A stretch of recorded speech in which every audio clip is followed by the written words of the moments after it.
August 27th, 2012. This is Spingola Speaks, and this is Deanna Spingola. I'm coming to you from the suburbs of Chicago. Thanks for joining me today, and thanks for listening to RBN. For people who can distinguish the difference between the truth and disinformation and indoctrination and can recognize those clever gatekeepers. To see the guest lineup for Studios A and B, please click on the word schedule in the RBN banner at the top of the page at republicbroadcasting.org. Please visit the radio schedule page at spingola.com to see a list of the guests of my guests together with links to their websites. For questions or comments only during the program, email spingola1@yahoo.com. Otherwise, my regular email is deanna@spingola.com. Please hold your calls until we open the phone lines in the second hour. Then you may call 800-313-9443. My guest today is Dr. Lorraine Day, the author of the newly published book, Who Rewrote the Bible? How and Why the Translators Have Deceived the Whole World by Deliberately Changing the Truth of the Bible. It's a very large book. It's a heavy book, and the stuff that's in it is pretty heavy duty also. Her websites are drday.com and goodnewsaboutgod.com. She is an internationally acclaimed orthopedic trauma surgeon and best-selling author who was, for 15 years, on the faculty of the University of California, San Francisco School of Medicine as associate professor and vice chairman of the Department of Orthopedics. She was also chief of orthopedic surgery at San Francisco General Hospital and is recognized worldwide as an AIDS expert. Welcome to the program, Dr. Day. Thank you very much. It's a pleasure to be here. Right. We haven't had a nice visit for some time. That's right. So I'm glad that you've joined me today. Thank you. Your new book is amazing. I don't know where to start. I mean, there's so many chapters, and you think, okay, this would be the best place to start. And then I look at another chapter, and I think, no, we should start with this chapter.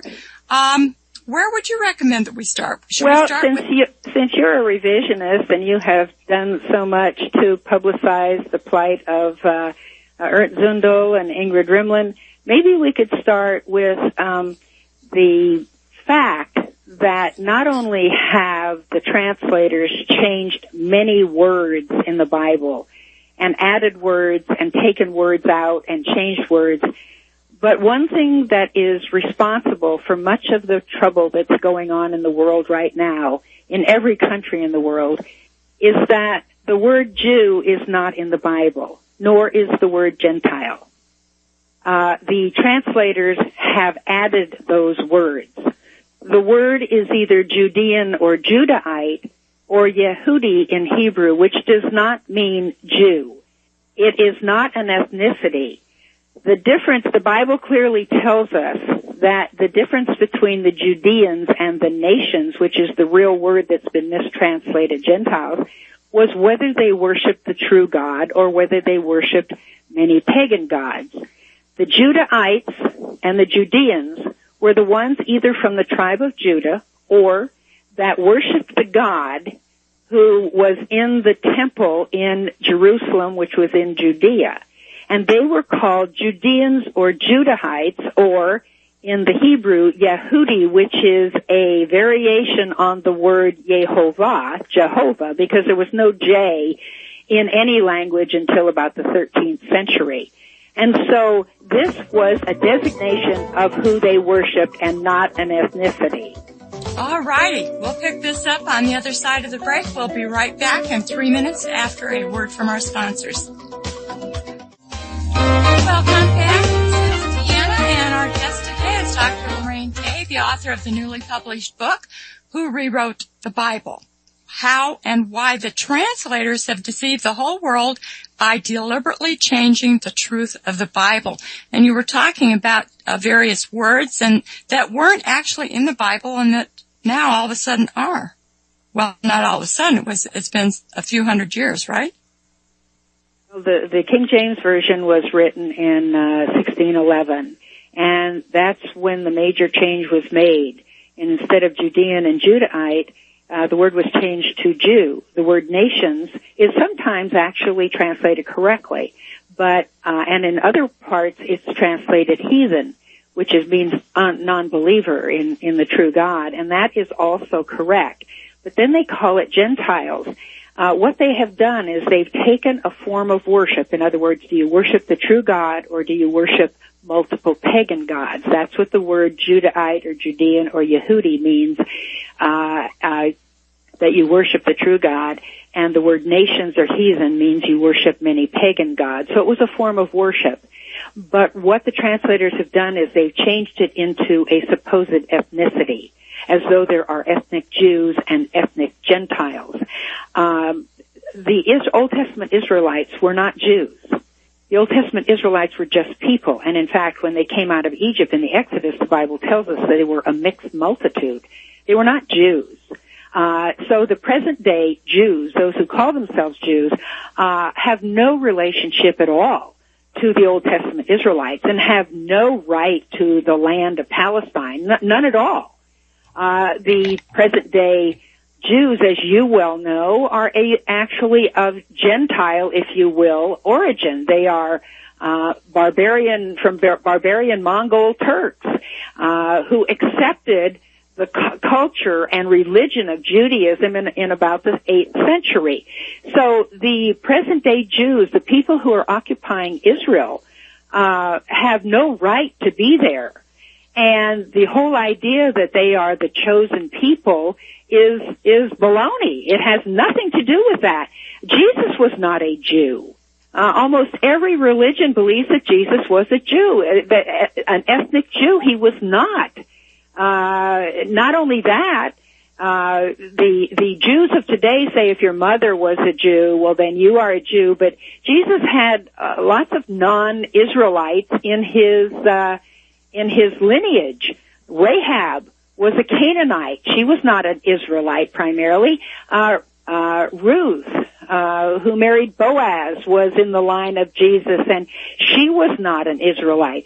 So this whole idea of confusing everyone in the religious world into thinking that the present-day Jews are somehow the offspring of the Old Testament Israelites is the biggest con game of all time. It's even probably bigger than the Federal Reserve con game because it is responsible for almost all the wars in the world. Oh my. Well, you see that? Because who's behind all the wars? Exactly, one particular group. Right, one particular group. And so when you start looking at that, and this is not, you don't have to be a Hebrew scholar or you don't have to be a Greek scholar to figure this out. All you have to do is either go on the internet and get an interlinear Bible which has the Greek and the Hebrew and right below the English, and it shows you what these words mean if you have a concordance. And so all you have to do is look these things up. It's very clear there. And in the interlinear Bible, they'll have on the left side, they'll have the literal translation, and on the right side, they'll have the King James translation. And you can see in many instances where they actually change it, such as Jesus was not resurrected on Sunday or the first day of the week. Jesus was resurrected on the Sabbath, and the Bible tells you what day the Sabbath was. The Sabbath was Saturday. That's when the Pharisees were angry at Jesus for healing on the Sabbath and for them taking grain out of the field on the Sabbath because the Pharisees accused Jesus of breaking the Sabbath, that he was actually the one who instigated it at creation. And so you can see on the left-hand side in the literal version, the word is Sabbath. And then they change it on the other side to first day of the week. Wow. So you can see this. It's amazing what they have done. And so pardon? And you say that Jesus was not a Jew, and you mentioned Ruth, and she was a Moabite, I believe. Right. And yes, well, so that kind of is indicative that he did have other bloodlines, other tribes. Well, the other ones, But see, again, he wasn't a Jew. He was a Judahite because he was from the tribe of Judah. Oh, okay. All right? He was Difference. a Judahite, but he wasn't a Jew. There is a difference between a Judahite and a Jew. They have shortened it to make it into an ethnicity. A Judahite wasn't even an ethnicity. It was the tribe that you were from. It's sort of like if you were born in Riverside County or Hennepin County, that's the county you were born in, but that doesn't make you a different ethnicity. All right, so you're referring to the 12 tribes of Israel, and of which Right. Judah was one of the sons. Right, but see, all of the 12 tribes of Israel, by today's religions, were considered Jews. But they weren't. I don't know how they come up with that. I've always kind of wondered about that. Well, that's because they consider the word Israelite synonymous with Jew. But it was not. You see, when Jacob, here's the thing, you have to say, well, who was the first Jew? Well, they say, well, Abraham was the father of the Jews. Well, Abraham was a Babylonian. He came from Ur of the Chaldees, which was Babylon. And so he came to Canaan. Well, he was a Babylonian who came to Canaan, which was a pagan nation. That didn't make him a Jew. All right? Sarah was from Babylon. She came to Canaan. They were just people. And so they were Babylonians. They came to Canaan, and then they had a child named Isaac. Well, Isaac was just the son of two Babylonians. He wasn't Jewish. And then Isaac had twin sons, Jacob and Esau. Well, Esau has never been considered a Jew, all right? Because only Jacob was considered a Jew. Jacob's name was changed to Israel when his character changed, because Jacob means supplanter or deceiver, and when he finally gave up a life of deception where he had deceived his father and he had deceived his future father-in-law and all that, he then decided to give it up because he was reaping what he had sown. His father-in-law deceived him and gave him the wrong woman for his bride, which was Leah, who was the sister of the one he wanted. So anyway, he gave up his life of deception. And so when he fought with the angel said, because your character has changed, now you are one with God, I am going to change your name to Israel. All right? His genes didn't change, only his name and his character changed. So from then on, the ones who worship the same God as Jacob now worshiped, whose name was changed to Israel, were called Israelites. All right? It was not a genetic thing. It was only a character thing. If you worship the true God, then you were an Israelite. All righty. And Jacob had something like, 4 wives, and his children were conceived with those 4 women, not all he had one woman. He had 2 wives and 2 concubines, and the children were of the concubines and the wives, all right? Right. But the thing is, not only were his family called Israelites, but all those who worshiped the same God were also called Israelites. The point being that an Israelite was one who worshiped the true God, and that was called a Judean or a Judahite because Jesus was from the tribe of Judah, and so they were Judahites if they worshiped Jesus. Now you say, well, Jesus hadn't come to earth yet. But it was the Israelites were not Jews, they were Christians. They did not practice Judaism. Judaism did not start until after Jesus was crucified and resurrected, when the Pharisees who called for his death actually wrote down the oral traditions, and it became the Talmud. The Israelites were actually Christians because they were looking forward to Christ the Messiah.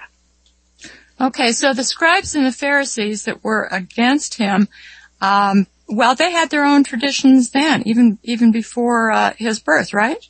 That's right. They had actually, the whole seed of that evilness started in the Exodus when they built the golden calf.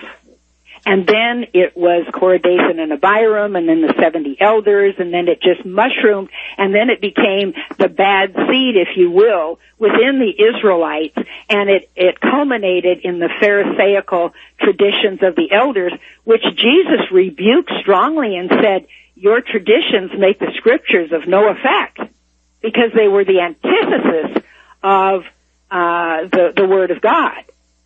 The Word of God said you shouldn't lie and steal and all that, and the Talmud says you can do that with impunity. Right. And so that's when Judaism started, when the oral traditions were written down by the Pharisees, and that was after the death and resurrection of Jesus Christ. But the Israelites were Christians. They were not Jews. But what about the Babylonian captivity in 587 BC, where there was a Babylonian Talmud? We do have to take a real quick 3-minute break, and then we'll pick this up on the other side. Be right back. Welcome back. This is Deanna. Our guest today is Dr. Lorraine Day. She is the author of the newly published book, Who Rewrote the Bible. Okay, I had asked a question about the Babylonian Talmud. Right. The Babylonian captivity did occur 500 years or so before Christ. However, and there was an Assyrian captivity as well. But I have no evidence that the Talmud was actually written at that time, because Jesus still talked about the oral traditions when he was on earth. When the Israelites were taken to Babylon in that captivity, then when they returned to Israel with Nehemiah and Ezra, very few of them returned. Most of the Israelites stayed in Babylon and went into apostasy.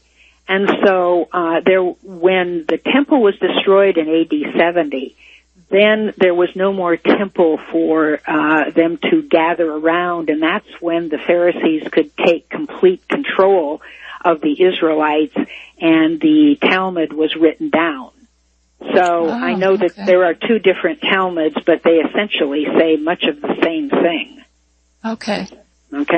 So, yes, that's in fact an important point, that the Talmud was not written down until after Jesus was crucified. Now, also, this has a huge impact on the idea of Armageddon. Many of the churches are talking about Armageddon being a war of the nations against Israel. Well, nothing could be further from the truth. First of all, Israel is a counterfeit nation. The Israel of today is a counterfeit nation. It is peopled by those who are not related to the Old Testament Israelites at all. They are interlopers who have no reason to be there. Armageddon actually is a spiritual battle. It started in the Garden of Eden when Satan tempted Adam and Eve, and it's continued on. It is the battle between good and evil, the battle between Christ and Satan. And I explain that in my book. Armageddon is going on right now, and it has been going on. It's not a physical war. It is the war between good and evil. And as you can see, evil is filling the earth as we speak. People are much more prone to believe lies than they are to believe truth. And so, and there's one group that owns the media. As you know, the Jews own the media, and so they have open season on propagandizing the public. There's another word in the Bible that has been written in by the translators, and that's the word hell. The word hell is not in the Bible. It's a mistranslation of 4 different words. Sheol in the Old Testament, and in the New Testament, it's Hades, and Tartarus, which is the deepest Hades, and Gehenna. Now, 3 of these 4 words have nothing to do with burning, and in fact actually mean the grave. And in many instances, they are translated as the grave. But only when they want to make God look harsh is the word hell used instead of the grave. Now, Gehenna was the place outside of Jerusalem, in the Valley of Hinnom, where they burned the trash. But it burned up the trash. It didn't burn up any of the good stuff. And Jesus said he came to destroy the works of the devil. Well, we are not the works of the devil. Every human being, no matter how bad he is a creation of God.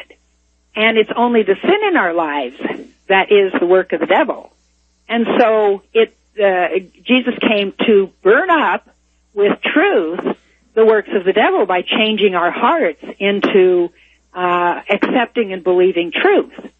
And so this whole business of writing the word hell in there, certainly we reap what we have sown.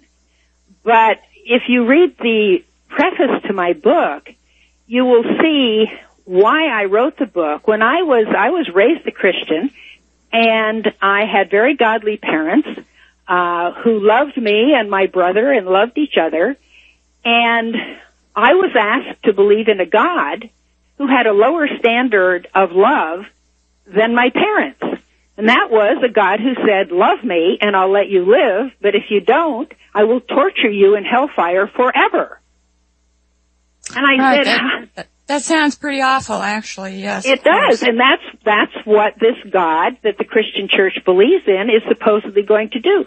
For a few short years on this earth, even if you live to be 100, you're going to get tortured for billions and billions and billions of years, and that's just the beginning? And I said, I can't accept this. I know my parents would never do anything like that to me. Even if I were a serial killer, they would hate what I had done, but they would still love me. And Jesus says, I will never leave you or forsake you. Well, if you're being tortured forever, what is that? You're not even allowed to die. Now, some denominations say, well, God will just torture you or burn you in hellfire as long as you deserve, but that's almost worse because then God will keep you artificially alive with no chance of salvation just to torture you. You see, that is extortion. That is not love. That is extortion. The definition of extortion is threatening somebody with something to get something in return. If somebody came up to your place of business and said, you know, you pay me $300 a month or I'm going to burn your place of business down. Well, that's extortion. But God says, love me or I'll kill you. Wow. All righty. We do have to take a 3-minute break. We will be right back after a word from our sponsors. Welcome back. This is Deanna. Our guest today is Dr. Lorraine Day, the author of the newly published book, Who Rewrote the Bible. Her websites are drday.com and goodnewsaboutgod.com. Now, I think most of us understand that the King James Version of the Bible is one that I believe that a lot of churches use, and of course there have been more modern translations, but could we go back to that point in time where King James actually sanctioned the translation of the Bible? Who were these men that translated it, and what were their objectives? Well, King James, his objective in writing the translation of the Bible, having his translators that he hired to write the translation of the Bible, his goal was to get his kingdom completely under his control. And so he ordered his translators not to change anything that the people already believed in, even if they found out the translations previous were not correct. And particularly, he had them write in the word church. The word church is not in the Bible either. It is the word ecclesia, and that does not mean an organized church. Ecclesia means the called ones. The group that was trying to lynch Paul when he was in Ephesus talking against the goddess of Diana and talking about Jesus Christ, and of course they were the hotbed of making idols to the goddess Diana, and so Paul, by talking against the goddess Diana, was decreasing their livelihood, and they got mad at him and they were going to lynch him. That lynch mob is called an ecclesia. All right? Oh. It is called an ecclesia, but of course they couldn't call that a church, so they just called it a riotous assembly. All right? But that tells you right there that the word ecclesia doesn't mean church. It just means a group of people. It doesn't mean any hierarchy, organization, where you pay dues, or a building, or anything like that. Jesus never made any, he never suggested that his disciples form an organized church. He said, the Bible says clearly over and over again, God says, I just want to be your God and I want you to be my people. For the first 4,000 years of Earth's history, nobody ever went to church. In the Exodus, they had a sanctuary in the wilderness, but it was just a little building. It was about the size of a large house. and there were over 1 million Israelites in the Exodus, and the Israelites were forbidden to go into the sanctuary under penalty of death. Only the priests could go in, and it was the same thing in the temple in Jerusalem. Only the priests were allowed to go in. Nobody was allowed to go in and sit down and listen to a sermon. That whole model for the organized church of today was actually put together by the Pharisees, the enemies of Christ, the ones who ordered his death. Okay, and they did have a synagogue at that time, didn't they? There was a synagogue, but the synagogue was a counterfeit religion because it was in effect at the same time the temple was in Jerusalem. We know God's presence was in the temple. God's presence was not in the synagogues. Jesus' parents went to the synagogues because they were Israelites and they were observing tradition. But as soon as Jesus began his ministry, he did teach in the synagogues because that's where people gathered. But he brought his disciples out of that synagogue. All right? Nice. So what does that say about the corporate churches of today? Well, the corporate churches of today, if you read to the end of the book, I show you they're all 501c3s where their head is the government, not Jesus Christ, and they are not allowed to talk about anything that the government doesn't want them to talk about. They can't talk against homosexuality. They can't promote one presidential candidate over another. They can't talk about anything that the state does not allow. They are actually instruments of the state because they have gotten their organization from the state, and they don't have to be a 501c3. I point out the IRS knows that churches don't have to be 501c3s, but most attorneys believe they do, and so therefore they are not allowed to really speak the gospel. But I'd like to go back to the whole thing of the hell, because then people say, well, if there's no hell, then there's no punishment for sin. Well, actually, the word punishment is not in the Bible either. The word punish has been written in by the translators to make God look harsh. The word is actually visit. In other words, God is telling us that we reap what we sow. If we put bad stuff out there, we are visited with that in return. If we put good stuff out there, we are visited with that. It's all we reap what we sow. God does not heap on more punishment for the bad things we do. God has consequences of sin, and they are actually wrapped into the sin itself. When you don't take care of your body, you get sick. God doesn't make you sick. You say to your children, you don't say to your children, don't play in the street. If you do, I'll kill you. You say to the children, don't play in the street because you might get killed. There are consequences of disobeying what I say, and that's what God says. I want you to be healthy, I want you to be happy, I want you to be one with me. When you don't do that, there are consequences of that. The consequences are actually in the sin itself. God doesn't punish us for doing that. It is a result of our own bad decisions. So the word punish is not in the Bible. The translators write it in to make God look harsh. And why would they do that? Well, it's a way of controlling the masses. All right? Again, King James said to his translators, you will translate this as I tell you because I'm going to use this as a method of control. And you say, well, there are a lot of new versions and they must have changed those things. No. All the new versions translate the Bible in essentially the same way on all the points that I have mentioned. Right, all the and points they just use kind of modern language, but it's That's basically right. the same philosophy But and they policy. keep the same doctrines. And in one place in the book, I think in the first chapter, I talked to the man who was the director of the Revised Standard Version translation. And I said to him, what if you find a translator who say this is not translated correctly, we need to change it, even though it's different from what the people believe? And he said, we fire him. Oh. Yeah. So you see, what you do is you just get a warmed over, of the same thing. And people say, well, some scholars say to me, well, what original manuscripts of the Bible did you use? And I talk about in the first chapter, there are many different manuscripts originally in the Hebrew and the Greek. However, it doesn't matter which one because they have corrupted them all with the way they've translated them. Okay, the translations are virtually all the same. They talk about hell, they translate the word Sheol, Hades, Tartarus, and Gehenna all as hell. They use the word punish instead of visit. They do the same thing to make God look harsh.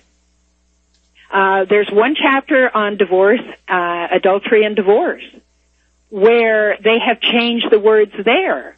Churches, and now churches don't care much anymore, but it used to be that the churches would say, if you have been divorced and you get remarried without proving that your spouse committed adultery, then you have committed adultery because the Bible says this, and you're not allowed to hold offices in the church, and sometimes you're not even allowed to be a member. Well, they have changed the Bible. What the Bible says, if you have been put away, it used to be that a husband could just say, I put you away, and you have to leave. The woman had to leave because she was his property. She was his chattel. And says, I put you away. And then the woman could not be married again, and that was according to the old code, the Hammurabi Code. When Jesus came along, he said, you have to give your wife a bill of divorcement. You can't just say, go away. You have to give her a bill of divorcement. And then the Bible clearly says, if she has the bill of divorcement, she can then go and become another man's wife. What he was saying is you can't just say, get out of my house. You have to make it legal, because otherwise, if you just say, get out of my house, we can go back and say, okay, I want you back again. She could never go and be another man's wife. She had no other way to support herself except to get married again. So he was throwing her out to her certain death because she would not be able to survive. And besides that, at that time, the penalty for adultery was death.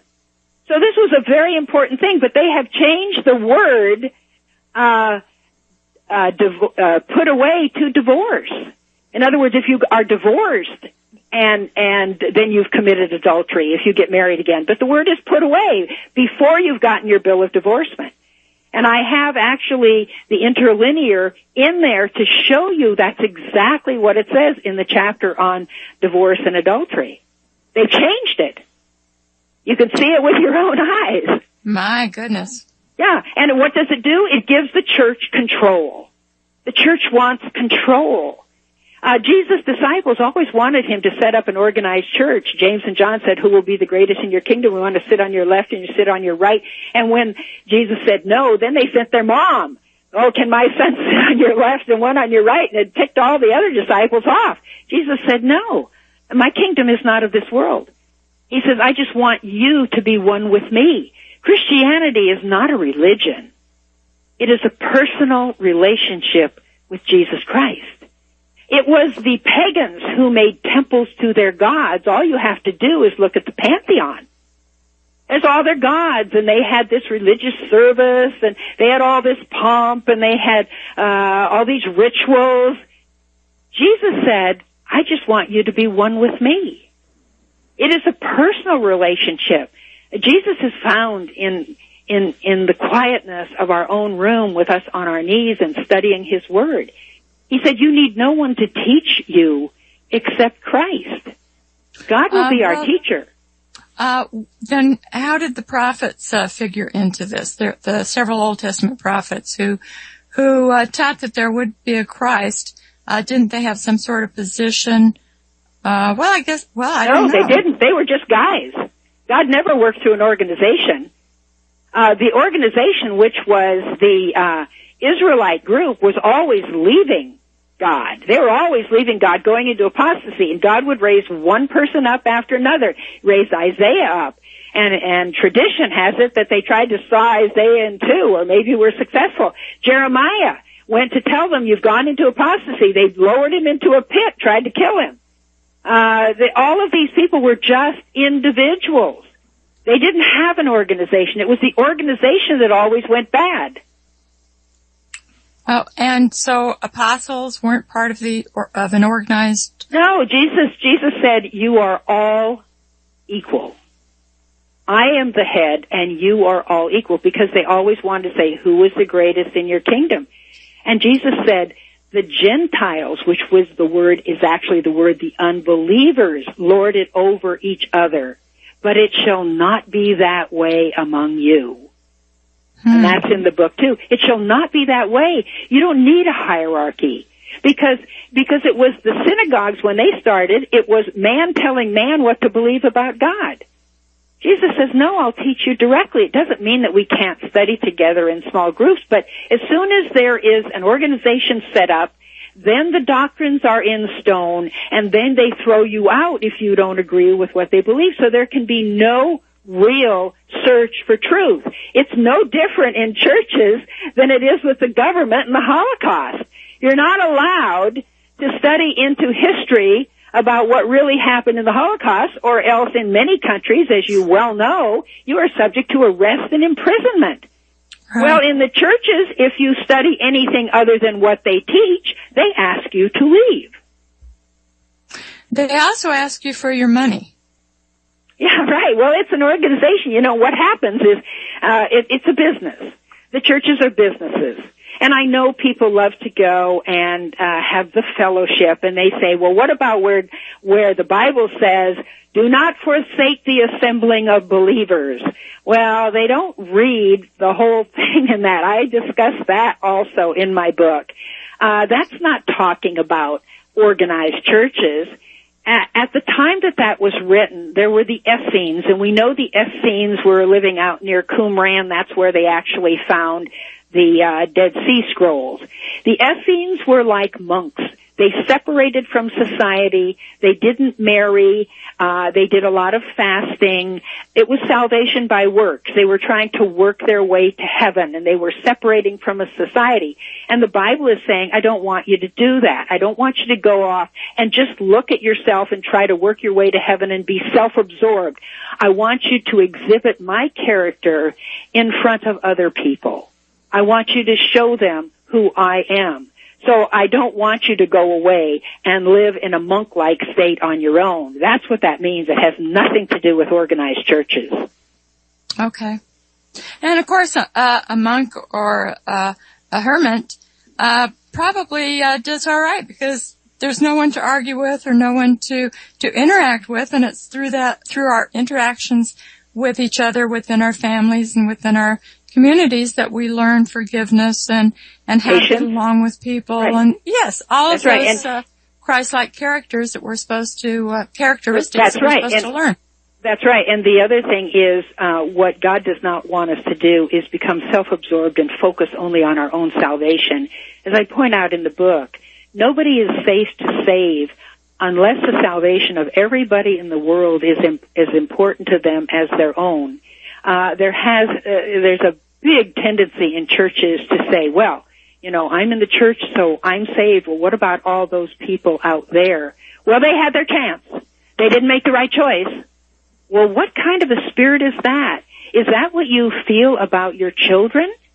If your children are going wrong, you say, well, they had a chance, and I don't really care. It's just I got these good ones. If you had 5 children, and I met you on the street, and I'd say, well, how are your children? You'd say, well, they're fine. I say, you have 5, right? You say, no, I only have 3. I thought you had 5. Well, 2 of them are misbehaving, so I have disowned them. You don't do that. God doesn't do that with His children, even when they're misbehaving. He loves them just as much as the ones who are behaving. He doesn't love what they're doing, but He loves them. And so that's why I say, until we have the heart that the salvation of everybody in the world is as important to us as our own, we are not safe to save. And that's the self-absorbed, self-centered view of churches. Well, I'm in the church, so then I'm safe, I'm saved. No, that's not the heart of Christ. I got started on trying to learn the character of God when I developed cancer. As I told you, I was raised a Christian, but I could not accept this God who had a sense of love and goodness that was lower than my parents, who were mere human beings. And so I had to learn how to find the character of God, and we'll talk about that after the break. All right. Be right back in 3 minutes. Welcome back. This is Deanna, and our guest today is Dr. Lorraine Day, the author of the newly published book, Who Rewrote the Bible. Her websites are drday.com and goodnewsaboutgod.com. And one of our listeners, Thomas, said, Jesus put the priest out of business when he said, go into your chamber and pray to your heavenly Father in secret, unquote. That's exactly right. That's where you find God. You don't find God in an organization. It is a personal relationship. If you are going with someone, in order to fall in love with that person, you have to know them very well. And the way you get to know them is to spend time alone with them to see who they really are. And you can't depend on that person for your life unless you know them very well. You would never depend on your life for someone that you just met on the street or you just knew casually.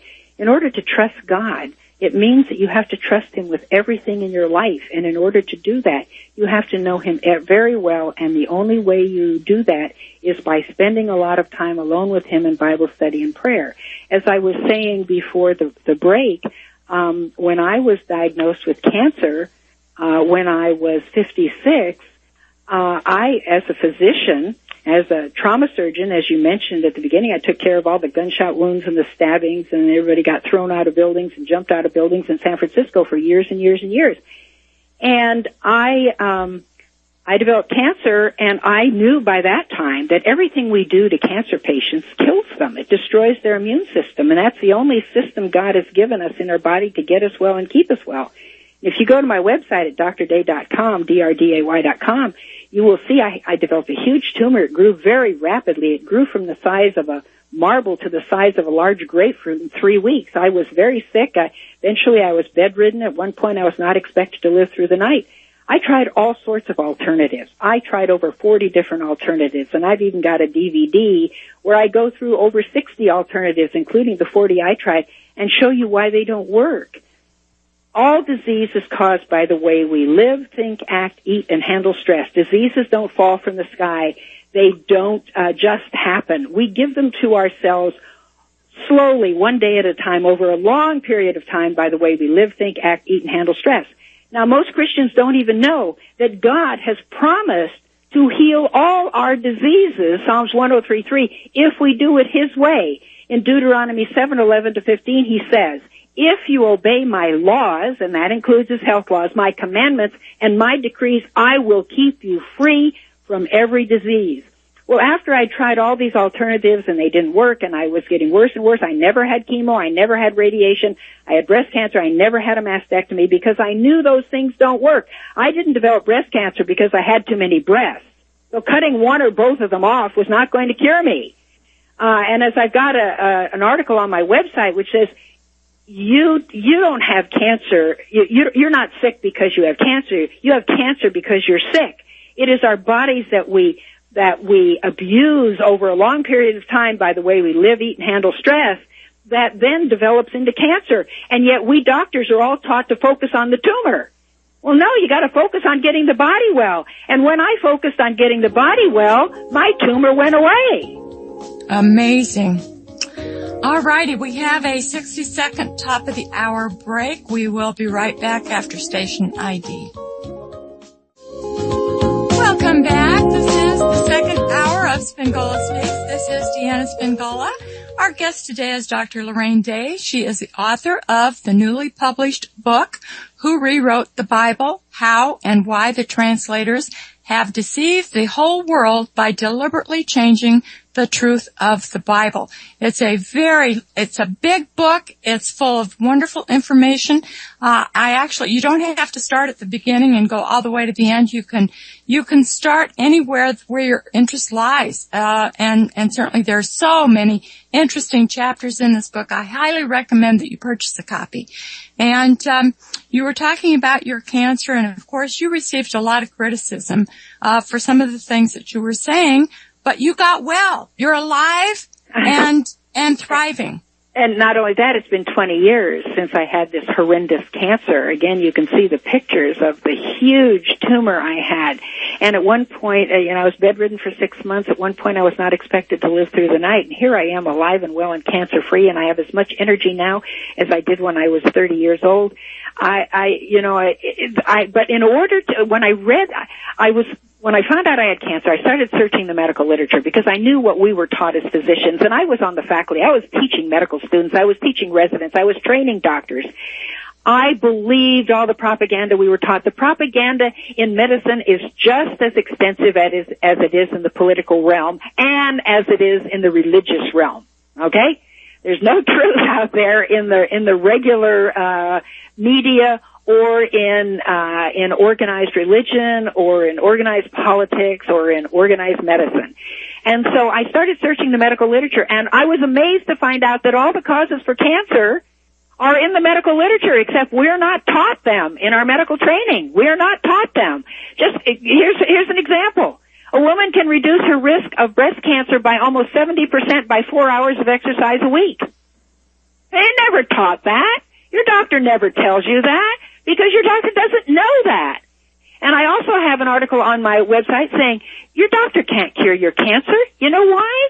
Because your doctor can't prevent or cure his or her own cancer.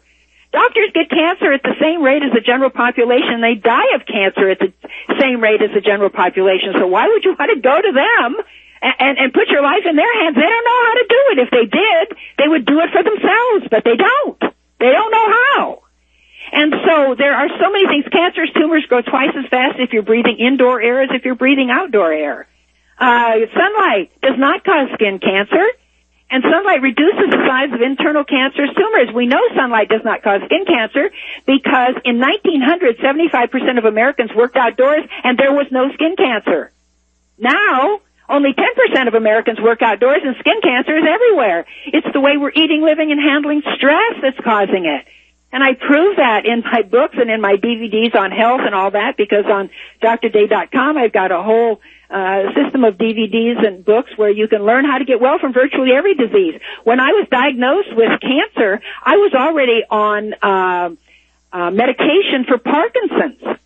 Well, I stopped my medication because I knew that was also contributing to my cancer.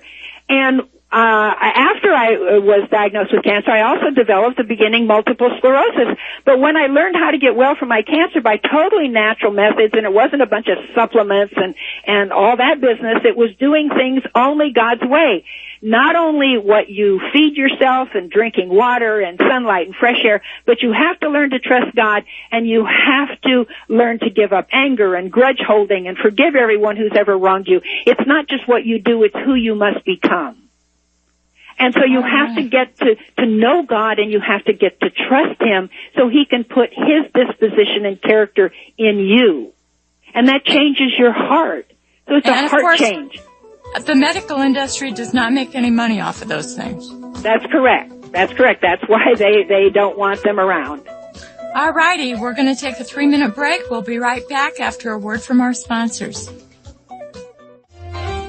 Welcome back. Our guest today is Dr. Lorraine Day, the author of the newly published book, Who Rewrote the Bible. Her websites are drday.com and goodnewsaboutgod.com. And I was just reading over your list under the title, Your Doctor Can't Cure Your Cancer Because He Can't Prevent or Cure His Own. It's a very disturbing list. Well, that's right. He cannot do it. Doctors don't know. They'll tell you, we don't know what causes cancer. But in my workbook that goes with my DVDs on my health website, I have 17 pages of abstracts from the finest medical journals in the United States and in the world showing the causes of cancer. And that the way I got well from cancer actually works. It's all in the medical literature. But because the drug companies control most of what we physicians are taught in our medical training, because they provide a lot of the research funding for medical schools to find more drugs, because they control that and they control the advertising that goes into the medical journals could not exist without the high-priced 4-color advertising in the medical journals by the drug companies. There are more pages of ads from drug companies in medical journals than there is medical information itself. And so they control all of medicine. And they don't want people to be able to get well on their own. But I can tell you, everybody listening out there better learn how to take care of themselves, because Obamacare is a denial of care. That's what it is. And they want to get rid of people who are sick, people who are old, so they're going to be denying care. That's what it's all about.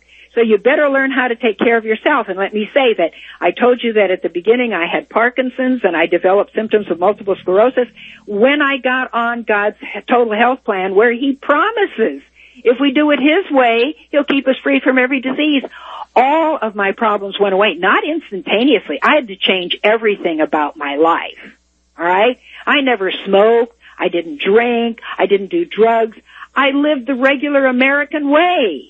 But that kills you. That's why we're seeing children getting breast cancer as young as 3 years old who are having mastectomies. 3 years old.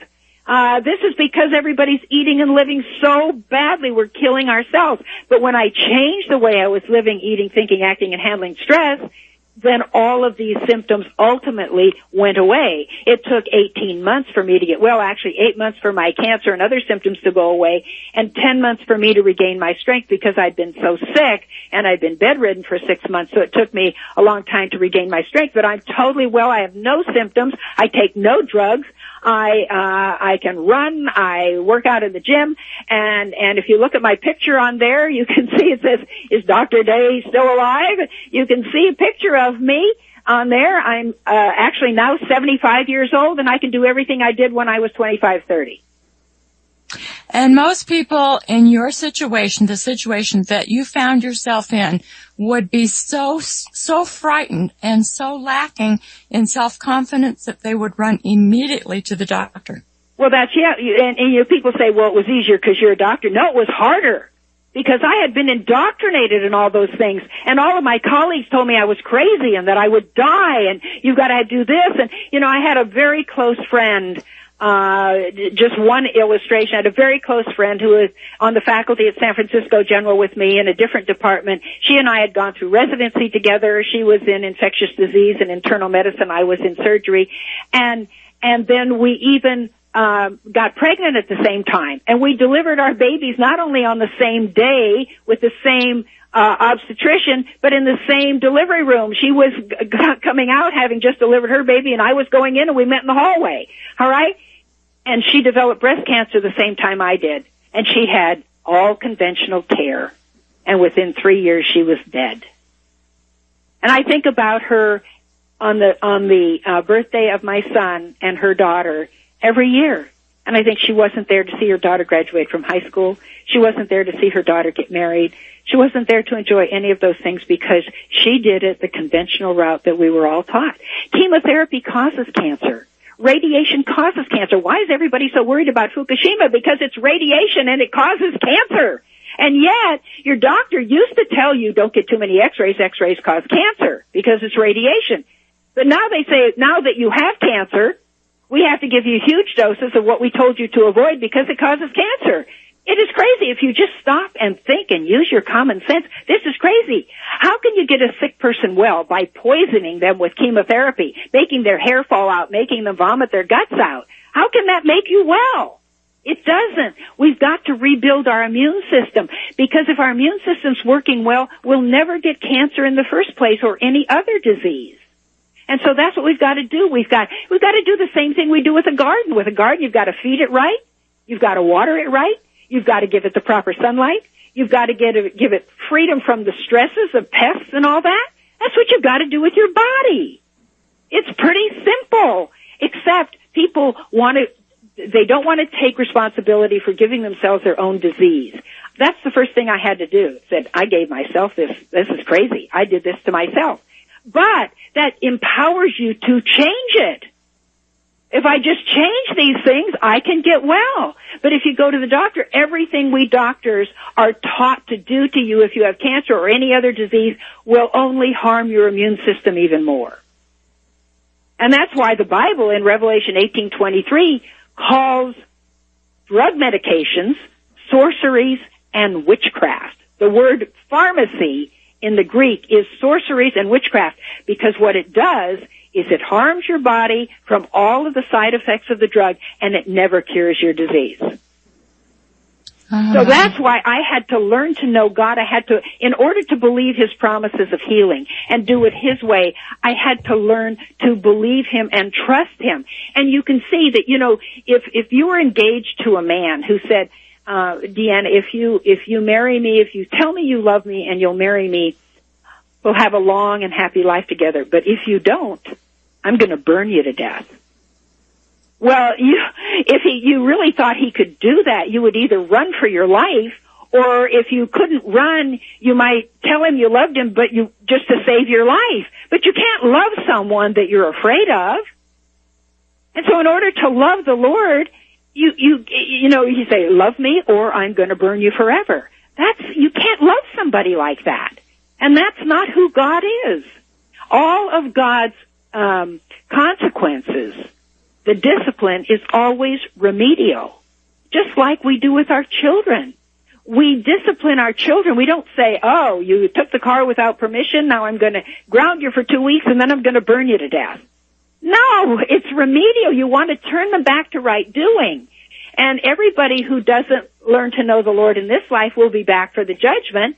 And in my book, I talk about Psalms 94:15 and Isaiah 26:9. It says the judgment turns you back to right doing. The judgment is not for God to say, I'm good, you're bad, and now I'm going to throw you into hellfire. It's turn us back to right doing. Let us reap what we sow, but not to eternal punishment or eternal death. It's to turn us back to right doing.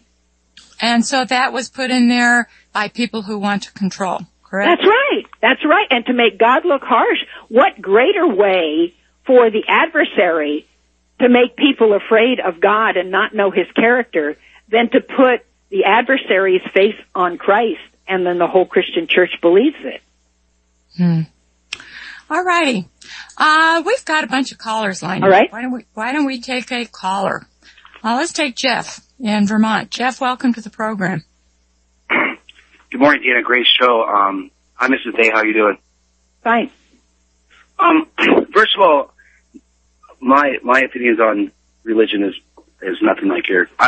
First of all, nothing you say can be proven. It's all fiction, i.e. faith, not supported by fact.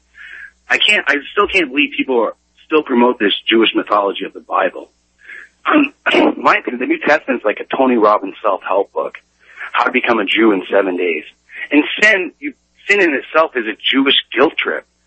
I can't understand and believe that people can't see through Christianity what it is.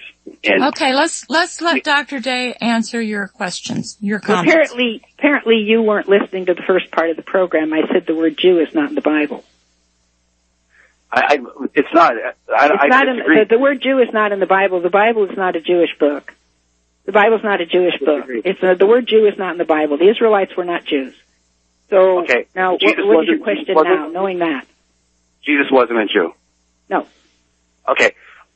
He had audience with the Pharisees, right? He didn't have audience. They came to attack him because he didn't believe the way they did. I don't want to be argumentative here, but Jesus would never have had an audience with the Pharisees or anybody else. If he was a Gentile, they would have never even spoken to him, never even talking to him. Those people. The word Gentile is not in the Bible either. You apparently did not hear the first part of the show. The Bible is Jewish mythology. There's no way. The Bible is not Jewish mythology because has nothing to do with Jewishness, because the word Jew is not there. If you would listen again, the words Jew and Gentile are not in the Bible. They have been written in by the translators. If you go back and study the original scriptures, you will find that the Bible is not Jewish. I do not. I am a revisionist like Deanna. I am close friends with Ernst Zundel and Ingrid Rimland and a number of other revisionists. But yet I am a Christian. But the Bible is not a Jewish book. The word Jew isn't even in there. It is the translators, many of whom were led by Hebrew scholars, frankly, because the Hebrew scholars, the Jews were the Hebrew scholars, the Jews of today, and they were largely responsible for writing these things into the Bible. But what I'm doing is revising it back to what it was. Okay, I just got one more thing. All right. Jeff, we do have to go to a break. We will be right back in 3 minutes. Thank you for your call. Be right back. Welcome back. This is Deanna. Our guest today is Dr. Lorraine Day. Her websites are drday.com and goodnewsaboutgod.com. She is the author of the newly published book, Who Rewrote the Bible. All righty, we have a bunch more callers, and we also have some email questions. Let's take Richard in Washington. Richard, welcome to the program. Hey, good morning. It's good to see that Dr. Day hasn't lost her fire, if you'll pardon the pun. I talked with her about 20 years ago at a cancer control, and we had a lively discussion about the difference in diet. But I want to head to the religious aspect of things. Has she read the works of Dr. Eisenman or James D. Tabor? Some. What is it you're referring to? Well, I've been trying to piece, we evidently are following the same pathways. I've been trying to piece together the historical aspects of Christianity. And what I found was that if you study Dr. Eisenman, there are two Judaic practitioners at the time. There was a temple in Jerusalem and a temple in Egypt. And it seemed like if there is a historical Jesus, he was a person that came from the temple in Egypt to try to gather strength in the temple in Jerusalem. And then that temple was surrounded, and all the practitioners of the Judaic tradition there were killed and destroyed, except for the few that escaped to the Dead Sea Scroll locations and Masada. So that wiped out the kind of inland perspective of Christianity. And then St. Paul, quote unquote, who never even met Jesus, then propagated Christianity. And what I seem to have found that he was killed in Rome, and I haven't read the book. I'd like to, The Roman Origin of Christianity by Joseph Atwill. It seems like this, and I've talked to this on other shows, that this was all a propagation of the Abrahamic religious perspective by the Romans to divide and conquer different peoples at the time and bring their, with Constantine, bring their empire together under the banner of one religion. Well, can I speak now? Sure. Yes, please go ahead. Well, actually, if you read history, that's man's view of who God is. The Bible is God's view of who God is. And I know people say, well, it's just another book of history, but it is not. The Bible is for those who already believe. People say, well, faith is crazy. It means, like one little boy said, faith is believing what you know ain't so. But it's not true. The Bible is for those who already believe. And God tells us the history of Jesus and the whole Christian religion. When you say Paul never met Jesus, that's not what the Bible says. Paul met Jesus on the road to Damascus. It was already the resurrected Jesus, but that's who called Paul. So I prefer, again, a subject, a chapter in my book says, whom do you trust, God or man? The Bible says we ought to obey God rather than man. And even scientists have been able to discern that God is like 1 trillion times smarter than we are. And so I prefer to read the Bible and look at that history of Christianity rather than believing in man, who is 1 trillion times less smart than God. So I have read some of these other writings, but I prefer to believe God rather than man. All righty. Thank you, Richard. We do need to move on because we do have a bunch of callers. All righty. Let's take Peter in California. Peter, welcome to the program. Yes, Peter. Jesus was not a Jew. He was moved to Bethlehem, I believe it was from Sweden. And I would also like to say, though, that if I was walking through the forest and a tree fell on me and pinned me to the ground, and I had to choose between having a person drive by or God, I would choose the person because I think God would just let me lie there. I don't think he would. Russ, we're going to cut you and go on to somebody who has a very serious question. Okay, let's take Lindsay in Georgia. That was a troll, by the way. Okay, let's take Lindsay in Georgia. Lindsay, are you there? Okay. Let's move on to Ben then from New York. Hello. Is Ben there? Hello, Deanna, can you hear me? Okay, we got Lindsay. Okay. I'm not sure what happened, but here I am. I wanted to tell both you and Dr. Day how much I appreciate everything that you two ladies have done. You are both of you are true gifts from God. And I know how some people feel about God, but be that as it may. I also wanted to say that Russ, he's not just a troll, Deanna. He is an ADL, JDL troll. He admitted this on Michael Herzog's show from, I believe it was November 15th, 2011. He became so flustered and angry that on the show he admitted that he was affiliated with the ADL and JDL. So this guy is not simply just someone causing strife and tumult and chaos on these radio shows.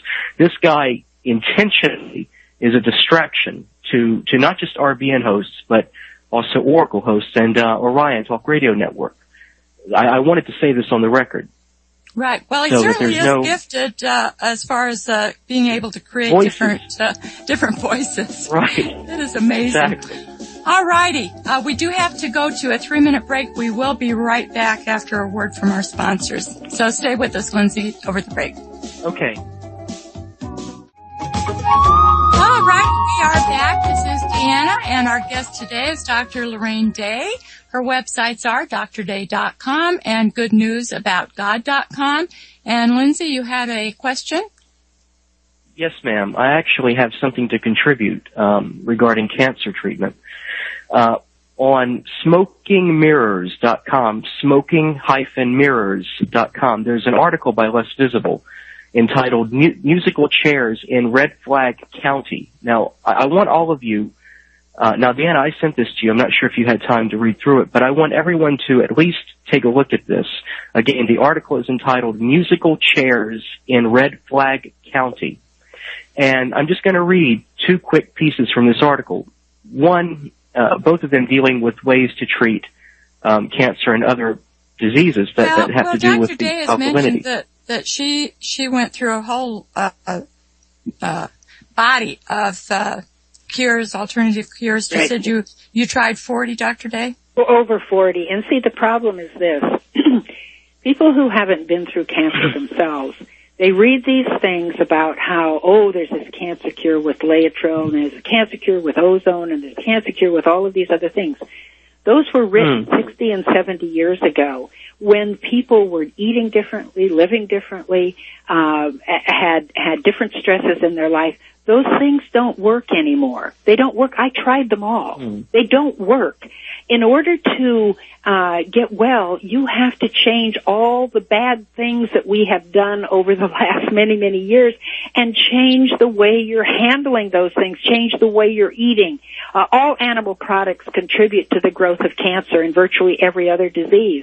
People aren't drinking enough water. They're drinking huge amounts of coffee and energy drinks and caffeine, and you've got to get rid of those things. 60 years ago, if people drank coffee, they drank 1 cup of 8 ounces. Now they're drinking 64 ounces several times a day, and you've got to get rid of those things. So all of these things that are, you do this, you do that, those are written by people who've never walked the walk of a cancer patient. I have walked the walk of a cancer patient. I've tried all of those things. I've got a DVD that sorts them all out and shows why they don't work. Oh, well, okay. I guess okay. Did you have another comment? Yes, I did. I wanted everyone to know that there's going to be a debate between Charles Giuliani and who I and many others believe is a Hasbro shill, sent in to play the role of the good cop in trying to rationalize Israel's destruction of the Pellets and takeover of our planet.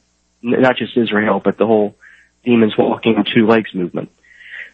His show can be found at oraclebroadcasting.com, and it's at 8 a.m. Eastern Standard Time, and the debate will be tomorrow for 2 hours.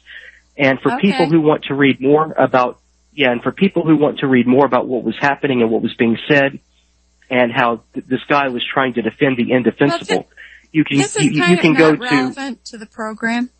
I know it's very interesting, but if you'll send me the link, I'll post it, but it isn't really relevant to today's program. Okay. Okay. Well, yeah, I just wanted to share what I had found from Les Visible's article today. I think it was yesterday. Okay. He posted it, and the fact that there's a debate tomorrow. Okay, great. Okay. Thanks so much. Yeah, bye-bye. Bye-bye. All righty. We have, who else do we have here? We have Ben in New York City. Ben, welcome to the program. Hey, Dr. Day. How you doing? Just fine. Yeah, you can hear me, right? Yes, I can. Okay, great. Yeah, Dr. Day, definitely will be buying your book, and I hope it's a hardcover because I hate paperback. But if it was a hardcover, you would have trouble lifting it, and secondly, it would be much more expensive. I would pay the difference, but I will buy it. A lot of people can't afford it, so I tried to keep it as low as possible. Yeah. So the whole thing is like, just as you, I know, Deanna, she knows who I am. Because I've been questioning a lot of the Bible, especially the Old Testament. I've been questioning a lot of it. I'm of Jewish descent, or whatever you want to call it, Jewish. I don't believe in none of it anyway. I am an American, to be honest with you. And my whole thing is, I've been questioning a lot of the events in the Old Testament because a lot of it in the Old Testament is very Talmudic. And I was saying to a friend of mine, I said, look, this has been altered. Definitely, this has been altered because if you read Deuteronomy and some passages, the Exodus was never proven archaeologically, record-wise. It's never been proven. And I call that jury tales. And as I told Spingola, the church, the Bible has been Jew-jacked by these criminals. And it has been altered so widely that I haven't ventured into the New Testament totally to understand the whole Christ thing. Was he real? Was he not? Who he was? Was he Jewish? Was he not Jewish? But I know that if Jesus Christ was here today, they would crucify him again or lynch him because he would be an anti-Semite, according to the terminology that these so-called Jews use today. Because what did Jesus do? He went after them. He called them out for who they were, month changers, right into his face. Everything that we call today is what they are today, so nothing has changed according to this New Testament and according to the Zionist movement that we have today. And Zionism and Judaism, it's one and the same. There's no difference, really. To be honest with you, so let Dr. Day answer what you've already said. Okay, I agree with you that Zionism and Judaism are one and the same, but the Bible is not a Jewish book. Even the Old Testament is not a Jewish book. One principle that I point out that is very important that all the churches have missed, but Jesus himself spoke about it when he spoke to Nicodemus. When Nicodemus came to him, Jesus said, you must be born again. There's a first birth and a second birth. The first birth Jesus was talking about is the physical birth of a baby being born, which you can understand with your five senses. The second birth is a spiritual rebirth where your heart is changed. And there is the first and the second. The Old Testament should be called the First Testament.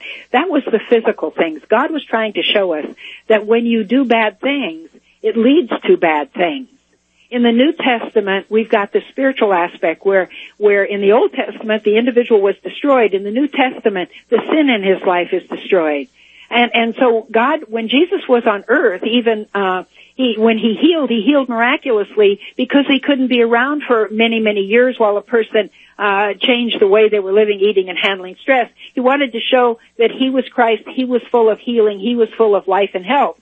But now, we've got the second, which is the spiritual aspect where your heart is changed and then you change your life. You want to do right because it is right. So Paul talks about it in 1 Corinthians 15:44-49. Jesus talked about it in John chapter 3. So you have to understand the Old Testament through the New Testament. Jesus said to the Pharisees, you search the scriptures because in them you think you have eternal life, which is Eonian life, the life of Christ in you. But they are they which testify of me. And the only scriptures that were written at that time were the Old Testament scriptures. Jesus is trying to show us that where Israel failed, Jesus came and succeeded. So you've got to understand that principle, and that principle is all through the book. So if you understand that, then you will understand the Old Testament. No, I do understand what you're saying. I do understand, and to be honest with you, but my thing is, if you look at Deuteronomy and if you look at the Talmud, it's the same. It's so violent. It's the same thing. I mean, I'm not saying that the Bible didn't have the plan of salvation, as you call it, Christ. I'm not saying that. My thing is that a lot of it has definitely been altered. Actually, the Talmud is the antithesis of the Bible.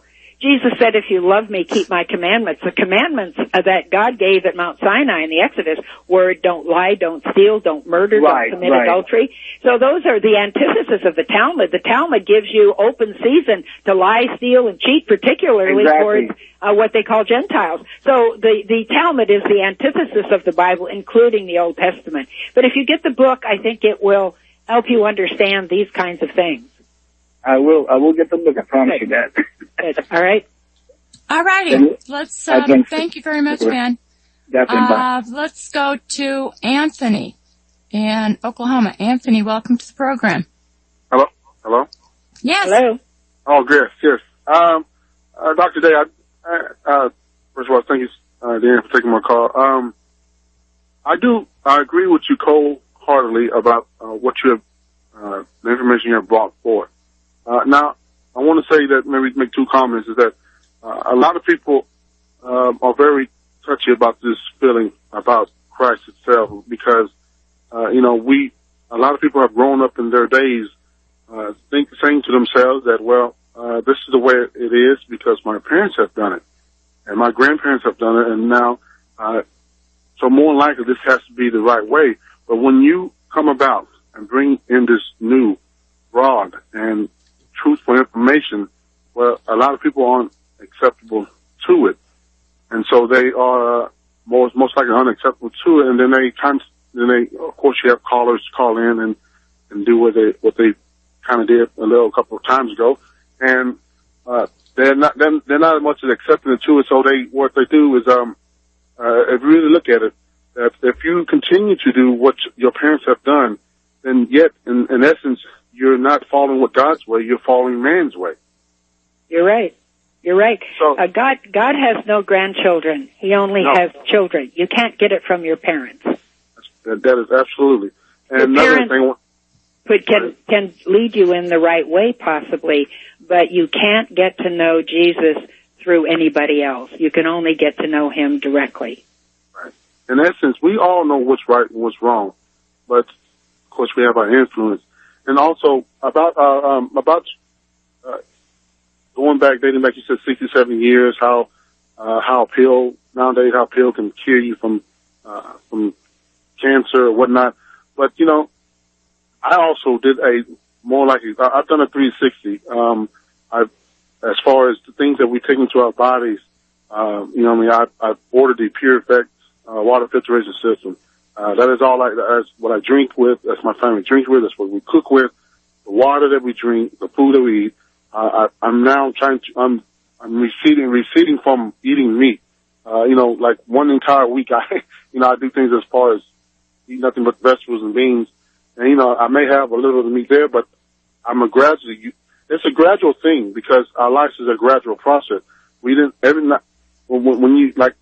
you come through, not everything hits you at one time, but it's a gradual process. And that's the way the Lord is. He is gradual. And when you start to grow into him, you understand that what we have been going through, it is not the way. And that as he is the path, he's the guidance. Well, you're right. God works with us. He meets us where we are, but he doesn't leave us there. And it's a whole process. However, if you have a serious disease like cancer or some other life-threatening disease, you better change all in one time. Other people can change more slowly. I had to change everything in one day. I had to give up all animal products. I had to start drinking large amounts of water. I had to start drinking a lot of juice.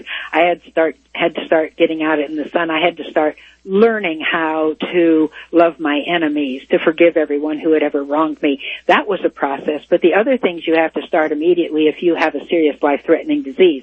But God does work with us over time. And one reason when we get ourselves in really bad situations, that's the good part of where God wants us, because we suddenly realize, at least we should, that our bad decisions have gotten us where we are, and then we're more willing to yield to God and let him come in and run our life. You're absolutely right. Right.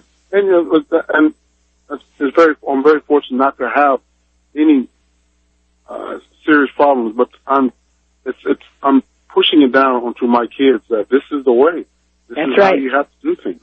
And I may have missed that train maybe 25 years ago, but I had to get myself ready for my kids let them see the way, because, again, it's going back to our parents, our grandparents. If we've been doing it one way, they're going to do it the same way. But I have to change it myself and for them to see what the difference is. Good for you. Good for you. That's right. Oh, thank you so much, Anthony. All righty. a couple of email questions or comments. Brenda says, Ephesians 4:11-12 says, and he gave some apostles and some prophets and some evangelists and some pastors and teachers for the perfecting of the saints, for the work of the ministry, and for the edifying of the body of Christ. So does that not indicate that there should be some sort of organization? No, it says that God picks those. It doesn't say he gives that right to an organization. If you read that carefully, it says God does that. All right?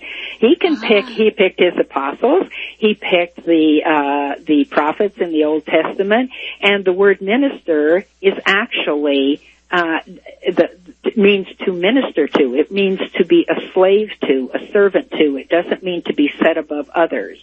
All right? It just means that you serve others.